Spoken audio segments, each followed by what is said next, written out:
It's that time again, everyone. It's Diversity's One-Stop Woman.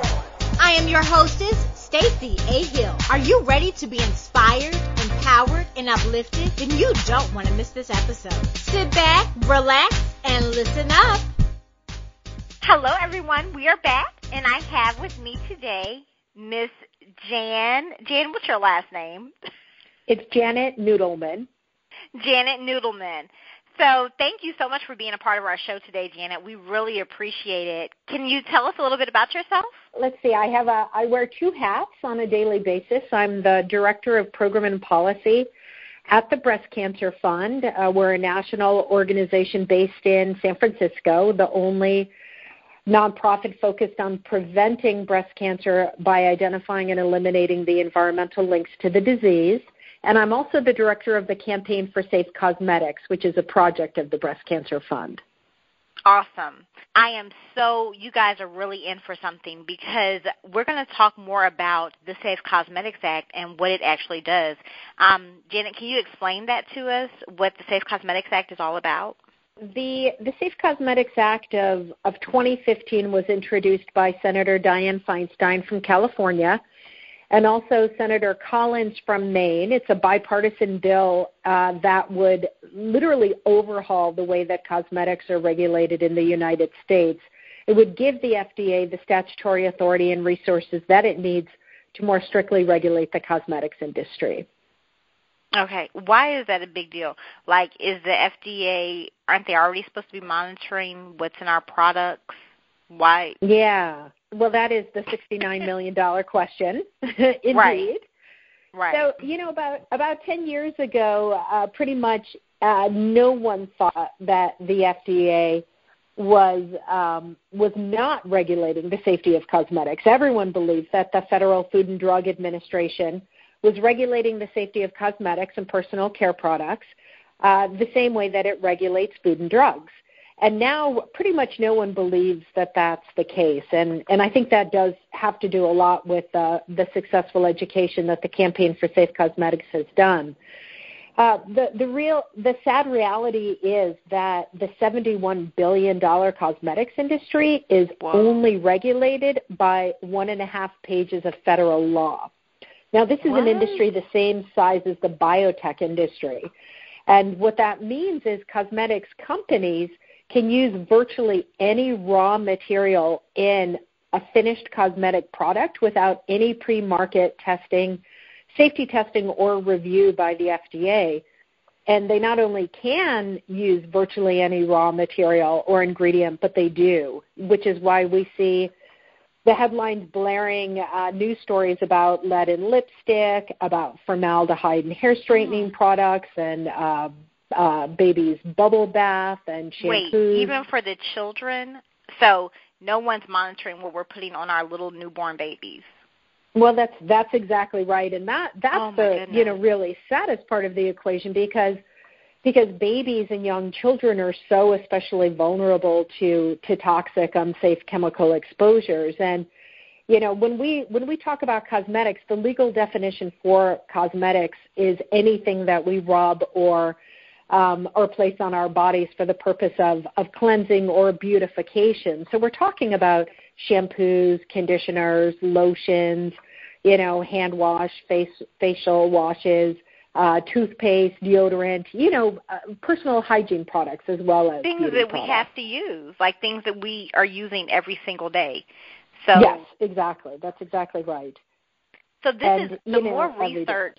Yeah, the more research I did on it, and me and my company, we have joined forces with the movement because I think it's so important. I am in the hair industry, so it's very, very important to me. Not saying that it wouldn't be otherwise, but I'm actually inhaling this stuff on a daily basis, and we're using it, and we're in direct contact with it more than your average person at home may be, per se.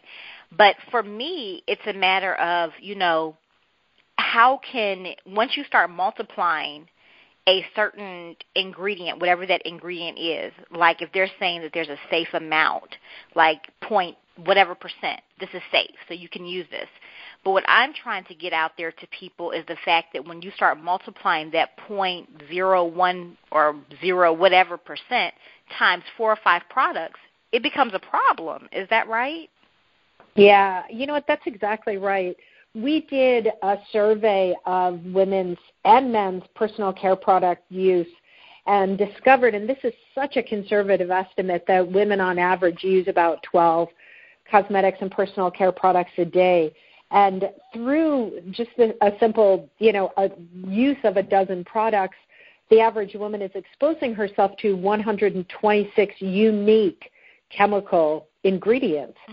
And the reality is if like you did the math yourself, you're probably using closer to 20 products, and I was just speaking with a group of young women yesterday who came in, young beauty merchandising students, and they said they use closer to 30 or 40 products a day. Oh my gosh. Because we're talking about, if you just start the day and you think about, deodorant, toothpaste, shampoo, conditioner, body wash, maybe you use shaving cream, and then like a facial moisturizer on top of that, a foundation, a blush, a mascara, an eyeliner, right? The list goes on and on and on. So, and it's much worse when you think about the fact that some of these same chemicals that are being used in cosmetics and personal care products are also showing up in household cleaning products and food packaging and toys.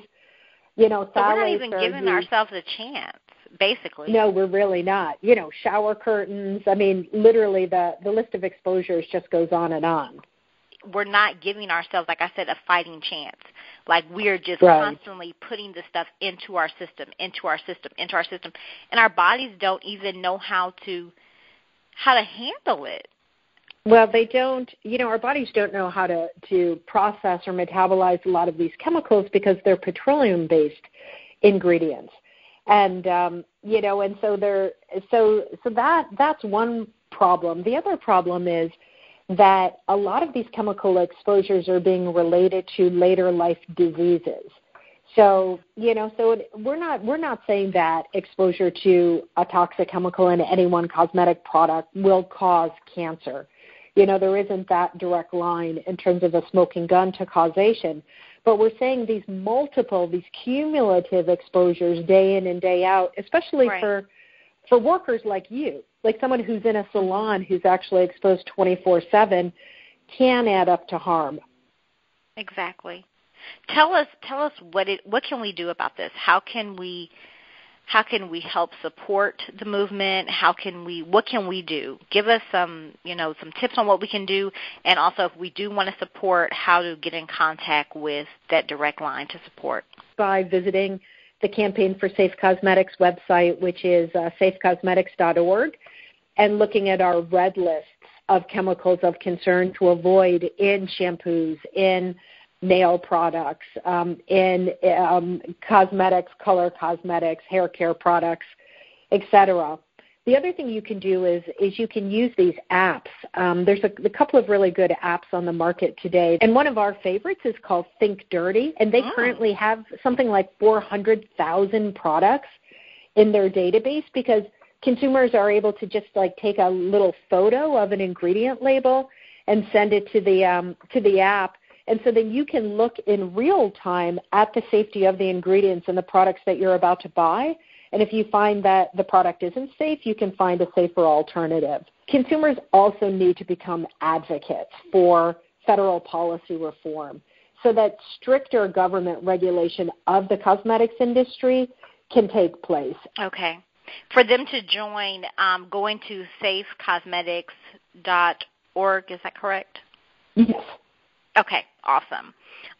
So, guys, you heard Ms. Janet say, get involved. People want to just vote in just one election a year, and this is not an election speech at all, but you've got to be advocates. If you want to see changes take place, your voice is very, very strong. You can make things happen. Open your mouth, use your fingers, use your car, drive, walk, and go and vote on things like this. So when you see things like this come up on the ballot, be proactive, make things happen. Ms. Janet, thank you so much for being a part of our show today. We really appreciate it. We thank you. We hope to have you back again so you can tell us how things are progressing and any other information that we need. So thank you. I really appreciate it. You're welcome. Thank you so much for inviting me. Thank you for tuning in to Diversity's One Stop Woman. I am your hostess, Stacey A. Hill. Check us out at DYEVERCITY.com. On social media, hit us up at Diversity.